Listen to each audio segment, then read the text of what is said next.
नमस्कार मैत्रिणींनो, मी आज घेऊन आली आहे खमंग खुसखुशीत अशी तिळगुळ पोळी. संक्रांत जवळ आली आहे आणि प्रत्येक घरात बोरन्हाण केली जातात. मग अशा कार्यक्रमांसाठी खुसखुशीत तिळगुळ पोळी बनवली जाते. या पोळीचे खास विशेष म्हणजे ही तोडली की हिचा पटकन तुकडा पडतो आणि यामुळेच ती चवीला खूप छान लागते. पोळी वातट न होण्यासाठी मी छोटे छोटे टिप्स तुम्हाला देणार आहे, त्यामुळे माझी रेसिपी शेवटपर्यंत बघत राहा. 1 कप शेंगदाणे भाजून साल काढून घेतलेले आहेत.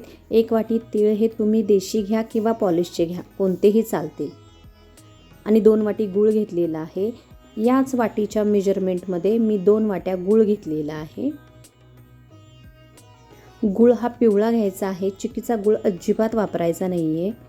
तर रेसिपी स्टार्ट करूया. सगळ्यात पहिल्यांदा आपण गरम कढईमध्ये तीळ भाजून घेऊ. तीळ लालसर भाजायचे आहेत. ते व्यवस्थित भाजल्यानंतर एका बाउलमध्ये काढून घेऊ. आता आपण मिक्सरवरच्या भांड्यात शेंगदाणे घालून बारीक कूट करून घेऊ. आपला कूट झालेला आहे. आता तो कूट एका वाटीत बाजूला काढून घेऊ.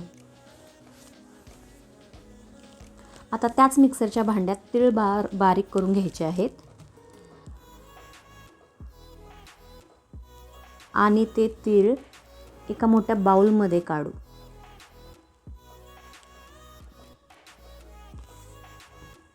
यामध्ये 2 वाटी गूळ ॲड करूया आणि चवीसाठी एक जायफळ किसून घालायचं आहे. इथे वेलची घातली तरी चालेल, पण जायफळचा फ्लेवर खूप छान येतो. आता आपण मिक्स करून घेऊया आणि पुन्हा आपण मिक्सरच्या भांड्यात घालून फिरवून घेऊया. बघा किती छान वाटण झालेलं आहे. आता आपण त्याचा गोळा बनवून घ्यायचा आहे व्यवस्थित. आपला गोळा तयार आहे. आता आपण कणिक मळून घेऊ. यासाठी मी 1.5 वाटी गव्हाचे पीठ घेतलेले आहे. 2 चमचे बेसन पीठ ॲड करूया. अर्धा चमचा मीठ ॲड करूया आणि गरम तेलाचे मोहन घालून घेऊ.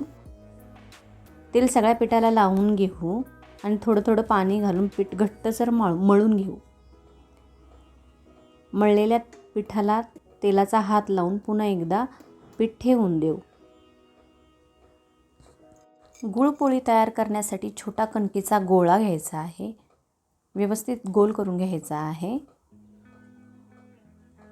त्याला थोडंसं पीठ लावून दोन्ही हातानं पसरून मोठा बनवायचा आहे आणि त्याच कणकेच्या साईज एवढं तिळगुळाचा गोळा तयार करायचा आहे. तो पोळीच्या आतमध्ये दाबून बसवायचा आहे आणि अशा पद्धतीनं बंद करून घ्यायचा आहे. वर उरलेलं एक्स्ट्रा पीठ काढून ठेवायचं आहे. तो क्लोज करून घ्यायचा आहे. बघा व्यवस्थित गोळा तयार झालेला आहे आपला. आता लाटायला घेऊ. गोळा पिठात भिजवून हलक्या हातांनी लाटायचा आहे. जास्त जोर लावायचा नाहीतर आतलं तिळगुळ बाहेर येण्याची शक्यता असते. हलक्या हाताने व्यवस्थित काठाने लाटायचे आहे. हलक्या हाताने लाटल्यानंतर तिळगुळ शेवटपर्यंत काठापर्यंत पोचतं. बघा व्यवस्थित अशी लाटलेली आहे पोळी. पातळ अशी झालेली आहे. चला आता भाजून घेऊ. पोळी भाजताना गॅसची आच मीडियम हवी. तवा जास्त थंड नको आणि गरमही नको. सगळ्या बाजूला तूप सोडून घेऊ आणि हातानेच पलटवू. पुन्हा सगळीकडे व्यवस्थित तूप लावून भाजून घेऊ.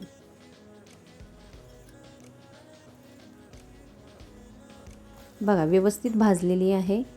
कुठेही फुटलेली नाही. तिळगुळ पोळी तयार आहे. रेसिपी आवडल्यास लाईक करा आणि चॅनलला सबस्क्राईब करा.